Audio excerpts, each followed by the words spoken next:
बिहार में खाली हो रही 5 राज्यसभा सीटों को लेकर राजनीतिक हलचल तेज हो गई है। मौजूदा नंबर गेम के अनुसार एनडीए 4 सीटें आराम से जीतता हुआ दिख रहा है, जबकि 5वीं सीट पर मुकाबला बेहद दिलचस्प हो गया है।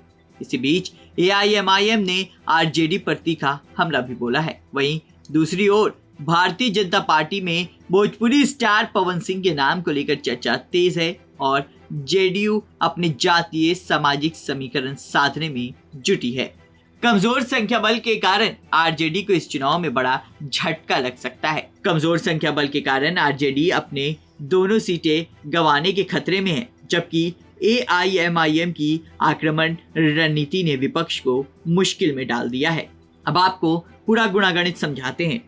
राज्यसभा चुनाव के गणित के मुताबिक हर उम्मीदवार को जीत के लिए 41 वोट चाहिए। बिहार विधानसभा में एनडीए के पास 202 विधायक हैं, जिससे उसकी 4 सीटें लगभग पक्की मानी जा रही है। दूसरी ओर महागठबंधन, जिसमें आरजेडी, कांग्रेस और अन्य दल शामिल हैं, उनके पास केवल 35 विधायक हैं। इसलिए एआईएमआईएम के समर्थन के बिना आरजेडी के लिए 5वीं सीट जीतना नामुमकिन सा दिख रहा है। विपक्ष को 5वीं सीट रोकने के लिए एआईएमआईएम के 5 और बसपा के 1 वोट की जरूरत है। यही वजह है कि एआईएमआईएम भी अब खुलकर अपनी शर्तें रख रहा है।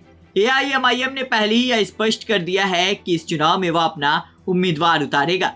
ऐसे में ये साफ दिख रहा है कि एआईएमआईएम फिलहाल आरजेडी का साथ देते हुए नहीं दिख रहा है। एआईएमआईएम ने आरजेडी पर हमला बोलते हुए दावा किया है कि आरजेडी अपने दम पर एक भी राज्यसभा सीट नहीं जीत सकती। वहीं अगर मौजूदा संख्या बल को देखें तो आरजेडी के पास जरूरी 41 वोट नहीं है। महागठबंधन बिखरा हुआ है। एआईएमआईएम समर्थन देने के मूड में नहीं दिख रही और निर्दलीय का रुख अनिश्चित है। ऐसे में राजनीतिक आकलन यही संकेत दे रहे हैं कि आरजेडी इस बार अपनी दोनों राज्यसभा सीटें खो सकती है। आपको बता दें कि अगर आरजेडी को अपनी 2 में से 1 सीट बचानी है तो उसे एआईएमआईएम का समर्थन चाहिए होगा, जो कि फिलहाल नहीं मिलता हुआ दिख रहा है।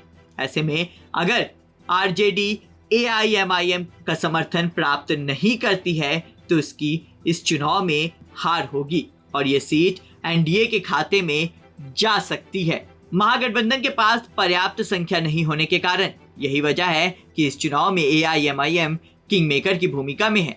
जिसके पाले में एआईएमआईएम के विधायक जाएंगे वह ये सीट आसानी से जीतेगी। अब देखने वाली बात होगी कि राज्यसभा की इस 5वीं सीट पर कौन कब्जा करता है।